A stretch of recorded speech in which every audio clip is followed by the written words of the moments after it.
Ready? Start.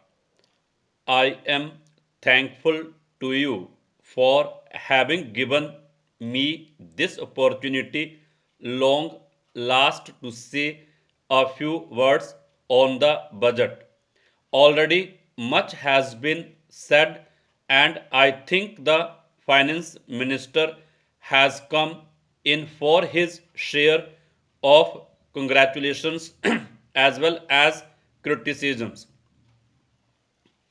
So there is not very much to say, but I should like to say a few words. The increased development expenditure and the absence of any new taxation has earned for the budget a good response even from the businessmen. I especially welcome the relief given to the middle classes by raising the exemption limit of income tax in respect of personal income.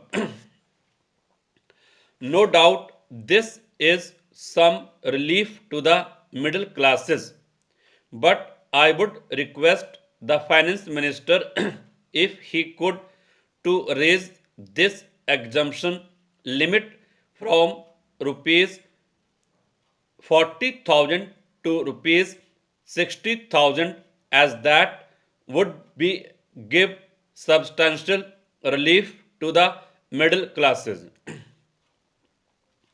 I am indeed glad that the Taxation Enquiry Commission has been appointed with Dr. John Mathai as the chairman, and I am sure that many of the vexed problems may be solved through this commission. At the same time, I would request the finance minister to put off the estate duty bill for the present, since this enquiry commission has been appointed and they may go into this question, for I feel that it is not an opportune moment to put on more taxes on the people. Already, as Mr. Gadgil has pointed out, there are so many taxes on the people.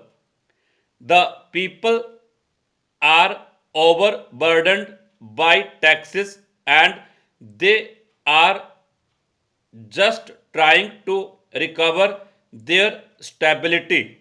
So, in regard to estate duty, I would ask him to consider about it.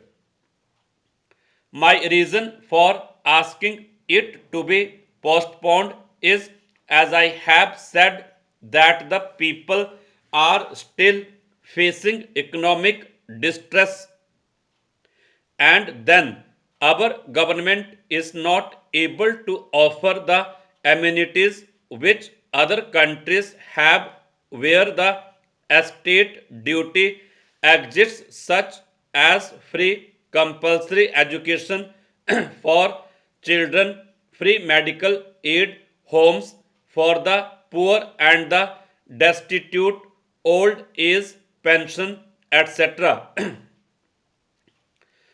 So, my humble suggestion is that this point may be considered by the Taxation Enquiry Commission. I agree that there is a brighter side of the picture, and that instead of continually harping on our poverty, we should also see the bright side. We are making encouraging progress towards laying the foundation of a welfare state. With the cooperation of all and the implementation of the fiber plan, I am sure, sir, that we should be able to lay the foundations and fulfill the dreams of India. It is indeed encouraging to know from the finance minister that there is a tendency of lowering food prices all over the world, and in that case the prices in our country too would be lowered.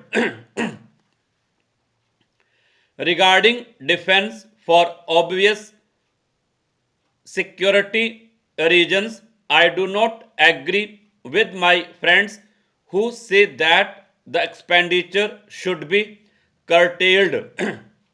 It is not advisable to take any undue risks and slacken the defense arrangements. Indeed, defense is one of our valuable assets, although strange to say, there seems to be adverse opinion in some quarters. I agree with what General Cariappa once said, that God and army are remembered only when there is trouble. The army consists of the most disciplined and loyal set of young men.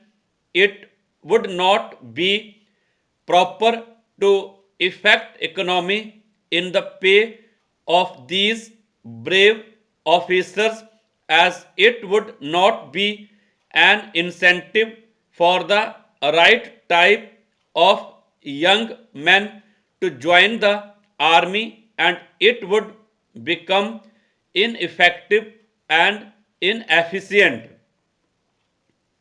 I believe already officers who were drawing rupees 40,000 as their pay are now getting only rupees 17,000 and about rupees 1,000 as a allowance.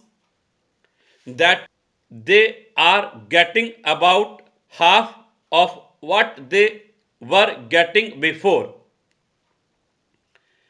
It is very hard for those officers on field duty to establish separate establishments for their families and for their children, and I would specially appeal to the finance minister to see that the family allowances may be restored to those officers who are on field duty. Economy in army could be affected in other ways. There is scope for more efficient operation of defense industries, which process seems slow, and by purchase policy of utilizing goods and stores indigenously manufactured. Preference should be given to country made war materials, such as could be produced here, and they would be cheaper than foreign made goods. I may also suggest that the armed forces who are not on field service or under any operational commitments could be utilized for giving military training to the youths in schools and colleges, which would teach discipline and loyalty. The university authorities should make military training as part of their compulsory education, just as they have adopted social stop.